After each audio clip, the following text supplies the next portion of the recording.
We are now going to move on to standard form. Pause the video and write down anything you know about standard form. In year 9, we're expected to be able to write numbers in standard form. So a number written in standard form looks like A times 10 to the power of B.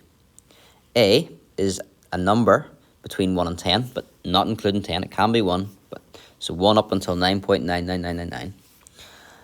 So a number between 1 and 10 times by 10 to the power of B, and B is simply a whole number. It can be positive or negative, but it's a whole number. So 2 examples here. Here's a number between 1 and 10, multiplied by 10 to the power of something. And here again, a number between 1 and 10, multiplied by 10 to the power of a number. Pause the video and try examples 13 and 14. Example 13. Write 725 million in standard form. So to do this, I need to write the number between 1 and 10, which would be 7.25. I can't lose any of the digits, the non-zero digits. So it can't round it or anything. It needs to stay accurate. But what I need to do to 7.25 is multiply it by 10 a number of times so that it increases in size to be equal to 725 million. 7.25 is obviously too small. If you times it by 10, it's still not going to get you there. It's only going to be 72.5. So how many times do you need to multiply 7.25 by to get 725 million? Well, the decimal point for 7.25 is here, and we need to get it over to there. So we need to times it by 10 once, twice, 3, 4, 5, 6, 7, 8 times. So we times it by 10 8 times. The quick way of writing times by 10, times by 10, times by 10, and doing it 8 times is to times it by 10 to the power of 8, because 10 to the power of 8 is equivalent to 10 times 10 times 10 for 8 goes, so to speak. So 725 million in standard form is 7.25 times 10 to the power of 8. Example 14. Write 0.0375 in standard form. We need to find that number between 1 and 10. So that would be 3.75. And then this time, times by 10. We need to move the decimal point from where it is to here.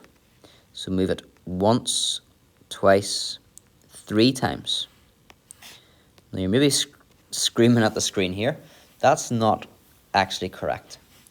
If you multiply 3.75 by 10 3 times, you would actually end up with 3750.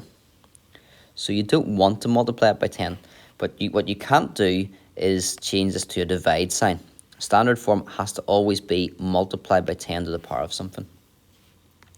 But if we use some previous knowledge, 10 to the power of negative 3 is the same as 1 over 10 cubed, or 1 over 1,000.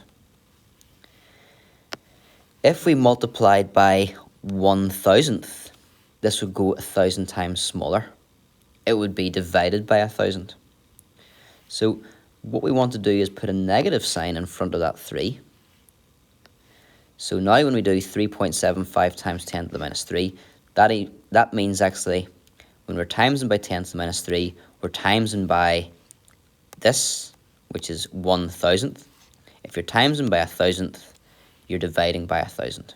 So that should move this number 1,000 times smaller to give you 0.00375. In summary with these 2 examples, a large number will have a positive power and a small number will have a negative power. Okay, pause the video and try examples 15 and 16. Example 15.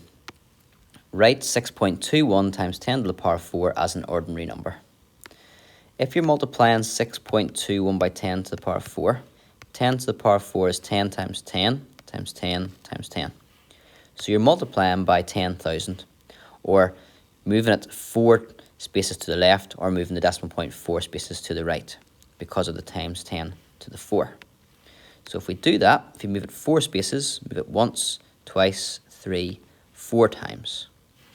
And I would always check, decimal point is here. If I move it once, twice, 3, 4 times, that's correct.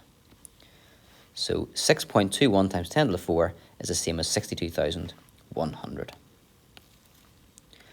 Example 16. Write 2.9 times 10 to the minus 3 as an ordinary number.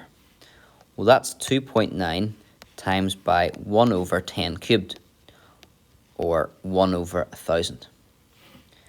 So we're actually dividing by 1,000. We're making it 1,000 times smaller, or moving the decimal point 3 spaces to the left, or the number 3 spaces to the right because of the 3. So if I move it 3 times, I would get 0.0029. I'll check I've moved it 3 times, so decimal point's here. It should be here. 1, 2, 3. So that's correct. So 2.9 times 10 to the minus 3 is the same as 0.0029. Again, if you just compare those 4 examples, you can see the larger numbers, they have a positive power, and the small numbers, they have a negative power.